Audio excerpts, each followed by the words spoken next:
সেখান থেকে কালিম্পং থেকে বলছি। আমার নাম বিষ্ণু সরকার। মায়াদুরু কবি অশোক পূজায় রাহা একদিকে ছিল গাছ, সুন্দর হলে দু হাত তুলে উঠতে বুঝে নাচ।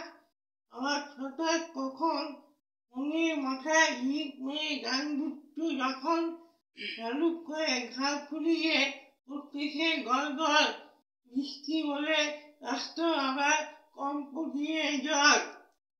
এক প্রশ্ন শেষে আবার যখন তার উত্তর এসে কোথায় সেই ভালুক গেল, কোথায় বাসে গাছ, মুকুট হয়ে ঘাট কেঁদেছে রক্তহীনা মাছ। সামনে রাখা রাখতে হাতে কাণ্ড হতো কি যে এ পায়নি নিজে। সকাল হলো যে একটু মাছ নেই, কেবল দেখি পড়ে আছে ঝিকিমিকি আলো, উপাই আর ঝালর।